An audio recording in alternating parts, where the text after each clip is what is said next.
Warning, there will be spoilers for this film throughout the entire video. If you have not seen what I'm about to talk about, stop this video and watch it.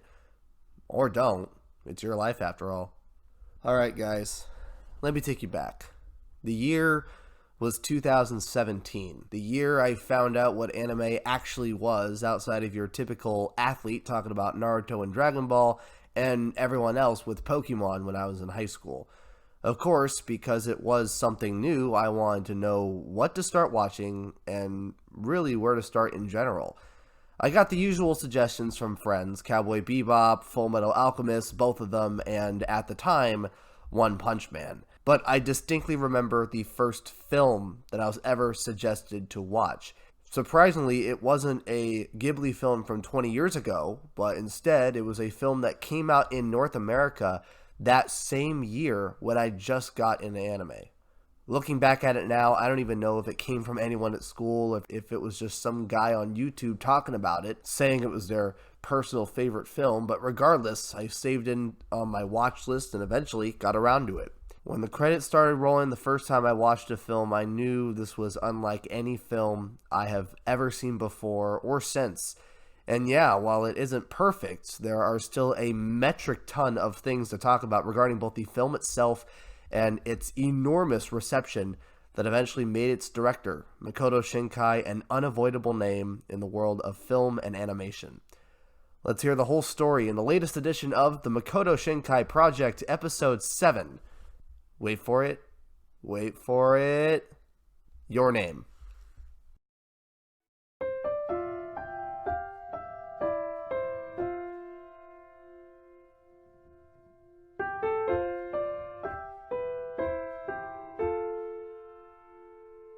Your Name follows two teenagers, a girl named Mitsuha who lives in a village town called Inomori, and a boy named Taki who lives in Tokyo. One day, these two start swapping bodies. After finding out this isn't a dream and this is all real, they start communicating with each other through various notebooks and their phones. But after Mitsuha tells Taki about a comet that's expected to be visible and seen from Earth on the day of her town's festival, they stop swapping bodies, which also results in Taki losing memories from when he was in Mitsuha's body, which also includes the town's name, Inomori. Through whatever memory he has left, he decides to go visit Mitsuha, only to discover the comet that she said was passing through on the day of the festival split into two, and the smaller piece crashed into the city 3 years ago, killing hundreds of people, including Mitsuha and her family. Out of the very scarce number of memories he has left, one of them was of a shrine outside of the destroyed town where he drinks a cup of sake that Mitsuha made earlier in the movie during a ritual where she made sake with her spit. Immediately after drinking it, he gets a vision which shows that 3 years ago, Mitsuha tried to meet Taki, but to no avail, and he only got a red piece of string to commemorate the encounter. Taki then wakes up in Mitsuha's body on the day of the festival and decides to hatch a plan to evacuate the town and create a false emergency alert with Mitsuha's friends, but it fails. Meanwhile, Mitsuha wakes up in Taki's body at the shrine, and upon realizing this, Taki in Mitsuha's body goes to the shrine to see her. They don't see each other at first, but when twilight falls, triggering the half-light, they go back into their bodies and see each other for the first time. But before Mitsuha could write her name on Taki's hand, the fucking pen dropped.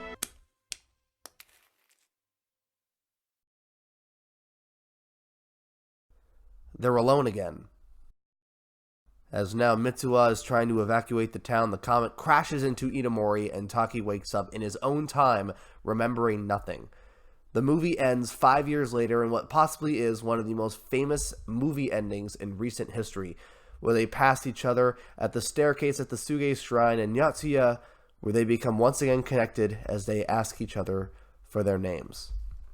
Now, with a very compressed story that Your Name has, it's no surprise that Shinkai was inspired to make this story. It was inspired from multiple places, like Ranma Half? I've never seen the show. All I know is it's something about a guy turning into a girl or something. A 12th century tale about a brother and sister who switched genders because of their personalities, I think it was. And he's even said that Christopher Nolan's Interstellar was a huge influence in the film. Has even said that if he were to pick one live action film to turn to an anime film, it would be Interstellar. There's also people saying that it was a wish fulfillment film, Your Name Is, because of the very, very close and realistic similarities to the 2011 Tohoku earthquake. But my personal favorite inspiration that played a huge part in the production of this film was a short story called The Safe Deposit Box by a science fiction writer named Greg Egan. And the only way that you could find this story is if you get a book called Axiomatic, which has a series of this guy's short stories. Safe Deposit Box is a short story, and that's the only way that you can find it. Well, funny enough, I have the book, and I read the story, and I can definitely see where Shinkai got the inspiration to write down what he did, because this is like very deep into the book, and literally the first few sentences: I dream a simple dream. I dream that I have a name. One name, unchanging, mine until death. I don't know what my name is, but that doesn't matter. Knowing that I have it is enough. The story is about this guy who lives a full life of like 50 years through the lives of like 30 people, which I can definitely see where he got the idea for switching bodies, living a different life, because this whole thing is very existential. It's a very interesting read. I do highly suggest, if you are interested in sci-fi, I highly suggest you get this book. This is my personal favorite, not only because of the story itself, but the fact that I have it. The fact that I'm able to read it here. It's very interesting. But easily the biggest inspiration he had was something he read before starting the initial script. It was a poem titled Yume to Shiriseba, or If I Knew It Was a Dream, which reads, quote, I wonder if he appeared in my dream because I was thinking of him. I wouldn't have woken up if I knew it was a dream. At one point, Shinkai wanted the name of the film to have the same title as the poem, but eventually decided not to. He later went with names like Kimi no Musubime, or Your Connection, and Kimi wa Konosekai no Hanbun, or You Are Half of This World, before settling with Kimi no Nawa, or Your Name. Shinkai finished the script in 6 months and announced that he was storyboarding the film in December of 2014. He spent the entire 2015 calendar year working on the film without anyone outside of the committee, outside of the studio, really knowing what it is at this point he was working on, until he released a teaser trailer and a poster for the film in December 2015. The film had its world premiere at Anime Expo 2016 on July 3rd before airing in Japan on August 26th, where the reception to the release of this film are, if not will be, stuff of legend. To start things off, after roughly half a year in theaters, it became the first non-Miyazaki film to reach $100 million, or 10 billion yen in theaters, en route to being the highest grossing anime film of all time, with just over 25 billion yen, or $359 million in the box office, which is 10 times more than the amount of money his last film, Garden of Words, got in theaters. It was also a huge hit with critics. The good news was that it got certified fresh on Rotten Tomatoes. The bad news is that one of the rotten reviews was from the Seattle Times, so... In North America alone, it had a total gross of just over $5 million in 311 theaters from April to July of 2017, including $1.8 million in the first weekend alone. And with films like this, there were some places that got a lot of notoriety because it was seen in Your Name. The two most famous examples being the village of Hida in Gifu Prefecture, which was seen multiple times in the film, which got over $163.5 million. That's 18.5 billion yen in tourism since it came out, and is still a popular tourist attraction to this day.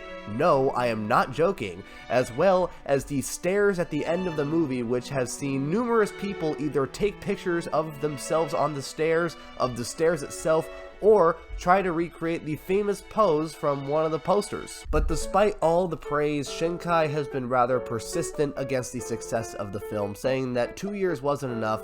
There were issues with the film that Shinkai and Comix Blade Films couldn't fix due to budget issues, and there were things that the director of animation, Masashi Ando, one of the many people who got laid off the year prior from Studio Ghibli that hopped on the production for this, wanted to do but couldn't for the same reason. Up with the usual trends of Makoto Shinkai films in the past, a novel and manga was made that basically had the same story, but for Your Name, it was different. Instead of the novel and the manga coming out after the film, in Japan, the novel came out before the film in, I believe, June of 2016, and the manga came out literally 3 days before the film came out in theaters on August 23rd. The story is basically the same thing, and of course, I think you know by this point because I just showed a freaking science fiction thing. I have the light novel. Or I think it's just a normal novel in this case. It's basically the same story. The one thing I do want to mention though, the first half is very entertaining as hell. There is one scene in particular, keep in mind spoilers, but I don't even think there's spoilers in this. It's very well detailed, and anyone who loves the movie is going to like the book because it's basically the movie in writing, which brings out some more details that you wouldn't get in the film. There's one part in it that's actually interesting to me, in my opinion, and that's because I don't know if this is Shinkai or if it's the what's his name, Taylor Angle, who's the English translator, adding all these product placement. I think it's the translator, because this came out in 2017, back when we already know this film's already popular. There's a scene in the book where Mitsuha, she's walking home from school, I believe, and she goes right near like a coffee vending machine, and I believe she says something along the lines of like, "Oh, why don't we have like an actual cafe stand, like a Starbucks or a Tony's?" And I'm like, where the fuck did that come from? Like, I'm thinking to myself, like, okay, this either is the English translation. Shinkai either came to Seattle at one point for some reason, possibly to go to a Tully's, or there was just a lot of Tully's in Japan in addition to Starbucks, because there's Starbucks everywhere. Starbucks I can understand. There's also a couple others as well, like Burger King, and I think there's another one, but it's in the first half. The second half, that doesn't mean the second half is bad. It's just, that's what I saw, which also makes a lot of sense why Weathering With You has a lot of product placement. It has a lot of product placement in the film and in the book, and I definitely am going to point at the author for that. And about a few weeks after the novel came out of the original story, a side novel came out called Your Name, Another Side, Earthbound, which covers Mitsuha's story, basically, and her friends and her family. Gives her more backstory, basically, than that the movie never did. And as you can guess, yeah, I have this. I have the book. It basically covers Mitsuha's family. It covers, I think the first chapter is her. Spoilers on this book, by the way. I don't know if anyone wants to read that. The first chapter literally has her in Taki and Mitsuha's body, because for anyone who's watched the movie, you see that Taki is able to do all these things in Mitsuha's body that Mitsuha couldn't do herself. One of the things was she fucking dances like Michael Jackson. Like, that's an actual thing. She dances like Michael Jackson in Billie Jean, and in some cases kind of like Smooth Criminal for anyone who saw the music video. But apart from that, there is some really interesting backstory and funny as hell dialogue in some cases. There's 4 chapters. One of them is Mitsuha. The next one is, I think, her friend. I forgot what his name was already. 3rd chapter is her little sister, and the 4th chapter is her dad, which is my favorite, because it basically just shows how he got into picture, and no, it's not because he switched bodies with his eventual wife. I believe he showed up because he was part of like a construction group or something like that. But yeah, no, it's very entertaining. Highly suggest you get the books if you have not already. The manga came out way later. For the Your Name manga, it's already done. The Earthbound manga, I don't think is done yet. The last volume came out in November. And as you can guess, surprise, surprise, I actually don't have the manga. I only got the novels because I'm just in the mood of reading, and if I wanted to get manga, I could get something else, because there's other options. But yeah, back to the video. Now, here is where I want to talk about something that's been bugging me for a very long while, and it just so happens that it's right around the corner, and that is the Academy Awards. As you guys may know, for the past decade or so, they have been virtually hated by anyone who is a fan of animation, especially anime, because of their lack of awareness for anything that is not from Disney or Pixar, or anything that is not endorsed from Disney or Pixar, and the only thing that really gets any attention for the most part is Studio Ghibli, with the exception of what happened just last year when Mamoru Hosoda continued that trend when his latest film Mirai won a Golden Globe and got nominated for an Oscar, and is still the only non-Ghibli anime film to be nominated. Funimation, the North American distributor for Your Name, believed this film might get a nod and released it in early December 2016 for 1 week in LA for only 2 showings so it can qualify for a nomination. Even though it was an official submission, unfortunately, just like almost every big anime film that's eligible for the award, it didn't get nominated. To make this piece worse, as I'm writing this script, I just found out that Weathering With You, Shinkai's latest film, had the same fate too, so shit. But this leads me to what I want to say about the matter. Yeah, we get it. The people that are picked to make the nominees are mainly familiar with either live action or domestic properties, but it's not like I'm hearing any solutions for the problem. When I was looking up videos about how Your Name and other really good films missed out from people like Mother's Basement, who made a video basically just talking about how anime missed the Oscars in general, and Aki Dearest talking about the issue, it came off to me as they were just addressing the issue for views rather than bringing something out there. And keep in mind, I have nothing against both of their takes. I just don't think they researched enough to really talk about it. The only video that I can say really gave an idea as to why this is the case is Otaku Versus' video on why anime doesn't win in the Oscars, and it's information from this video that shapes why I think down the road that anime will eventually be respected by the Academy, and what I really think of the whole Your Name situation. Normally, the voters are made up of people who have been in the film industry long enough to have been nominated for an award, and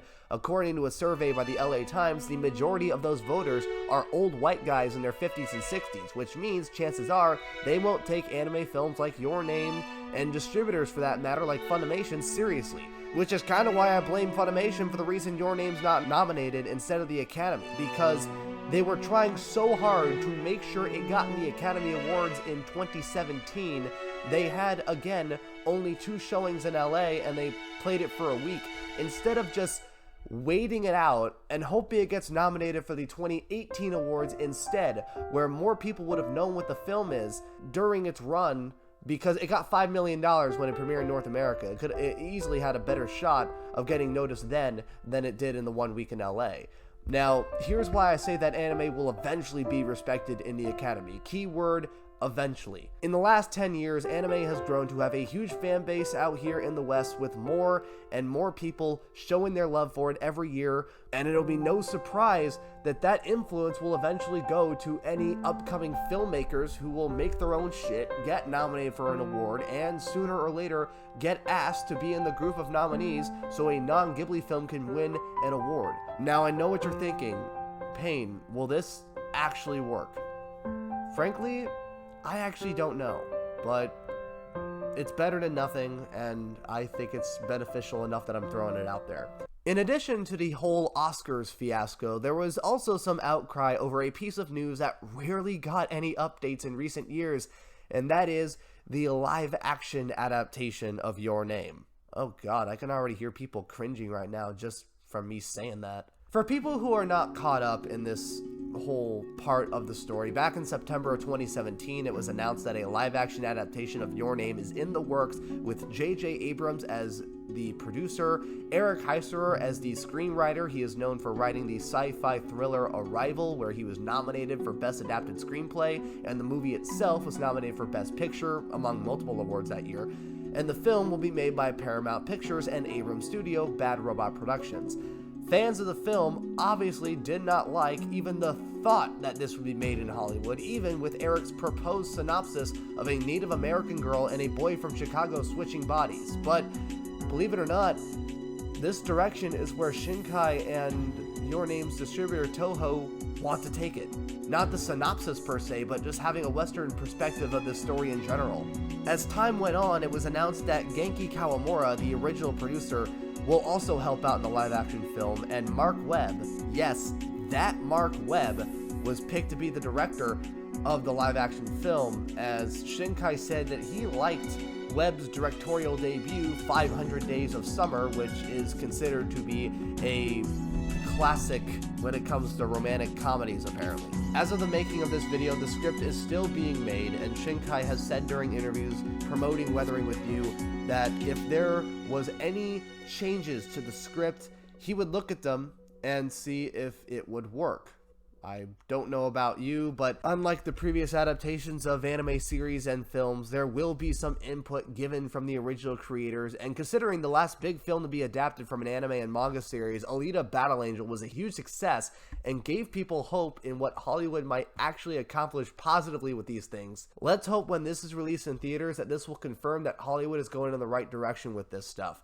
As for me, the fact that Shinkai and Kawamura are helping out on this gives me more confidence than a project where none of the people a part of the original source material helped out at all. Entering this part of his career, there was a clear argument that Shinkai only made repetitive films about connection and distance, and the quality of the film visually was 10 times better than the quality of the script. This film changed that. While the story itself was straightforward and predictable, there were a number of things I enjoyed about it.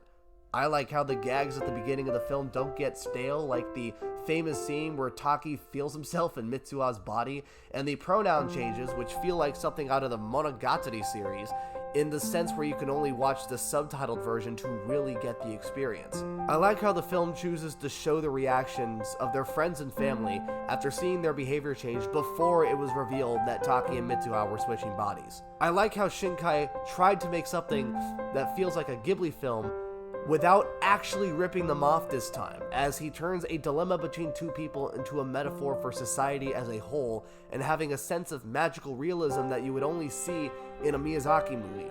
I like the build-up to the scene where Mitsuha and Taki finally see each other, because after what we found out about them, that's all we wanted to see, was for them to see each other. They were already developed, meaning we care about them more because they cared about each other. And I like how for the first time in his career, instead of showing these same themes again and again, Shinkai was able to intertwine them all together in a ready-for-mainstream film, following the mainstream success of other directors in his field such as Miyazaki and Mamoru Hosoda, who got a number of mainstream successes like Summer Wars and Wolf Children and Boy and the Beast, and you can argue The Girl Who Left Through Time. The characters themselves were appealing to me because it reminds people, especially anyone in their 20s or just getting out of high school, of all of the embarrassing moments that we did during that time in our lives. The hyper-realistic look of the Tokyo skyline and landscapes do a great job of integrating itself into the story, especially in any of the scenes where the shot points up to the comet. Now, normally I would say that the comet shots are so good it looks like I'm actually looking up into the night sky and seeing it up in the air, but I can't even say that. In this case, it gives off the feeling that instead of me saying it, I look up in the sky and say that it looks so good, it looks real. This actually looks too good to be real, like I'm dreaming. And it would look this good in my dreams, not even in real life, which creates the atmosphere around those points in the film. His choice of colors and what to focus on really complements all of the little details you catch in the film that prove to be useful as the film progresses, even after multiple watches. After a little while of watching people talk about this film and post things about it, and through personal tastes, I can say without a doubt a huge selling point of the film is the music, which was produced by a band known as Radwimps. Before I mention anything about the soundtrack, I'm going to give a quick rundown of the group and how they got the chance to make one of the greatest anime soundtracks of all time. First, the group itself. Radwimps was formed in 2001 by a bunch of high school kids in the Kanagawa Prefecture, released their first album in 2003, signed a major label in 2005, and got mainstream success in 2006 after the release of their fourth album. After that, they got a couple of #1 singles in the late 2000s and hadn't released an album since 2013 before Makoto Shinkai, a fan of the band himself, came up to them through the producer Genki Kawamura as soon as the film's production was greenlit to do the score in 2014.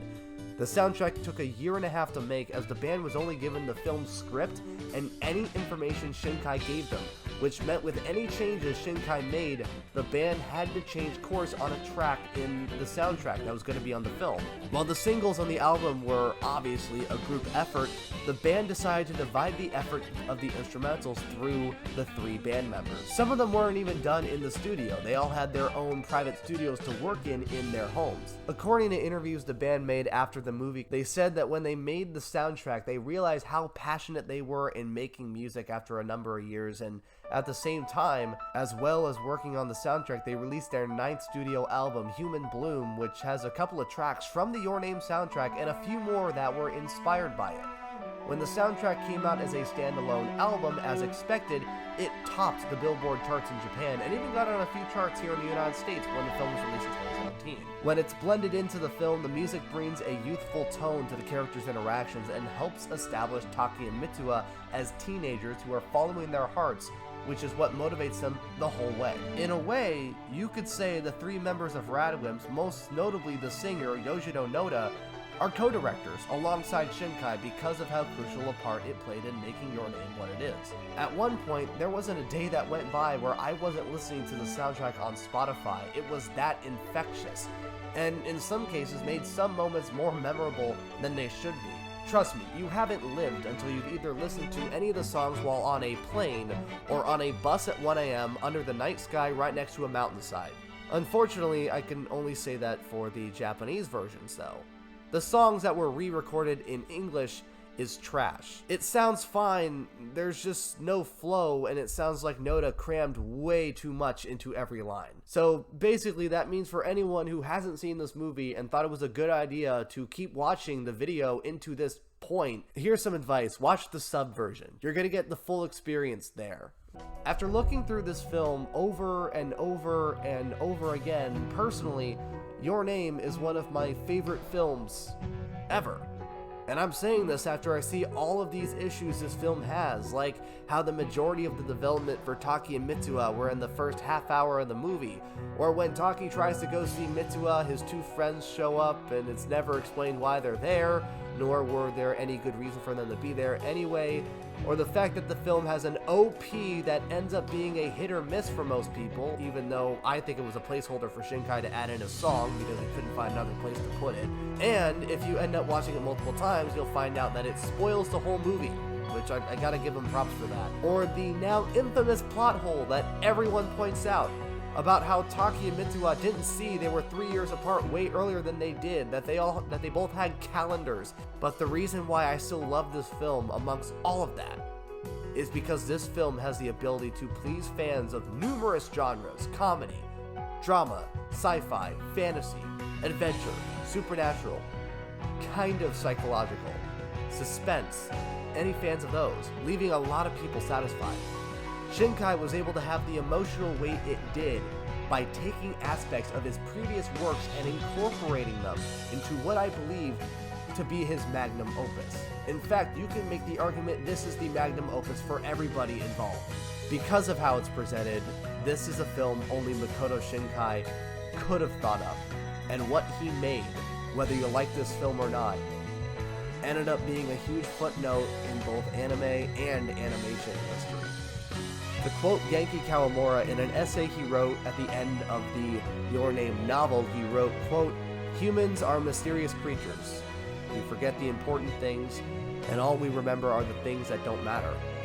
Unlike memory cards, we don't have the ability to keep the important stuff and delete what we don't need. That said, by resisting, by struggling against that, they gain life."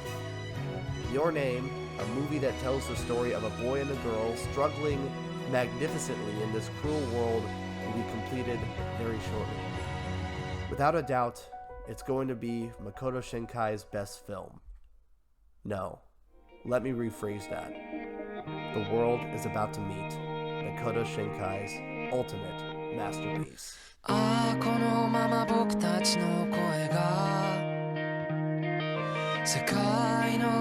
And with that, I'm giving Your Name a 10 out of 10.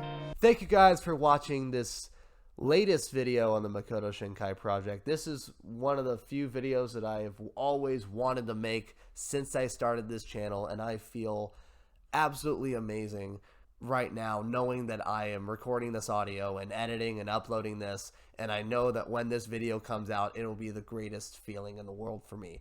If you like this movie, if you like this video, hit the like button down below. If you want to see more videos like this in the near future, hit the subscribe button either on the screen or under the video. And if there's any videos that you want to see in the past that I've made, they're on the screen, whatever YouTube suggests you, I don't know. And also at my channel under the video. And with that, my name is Payne, and I will see you in the next video.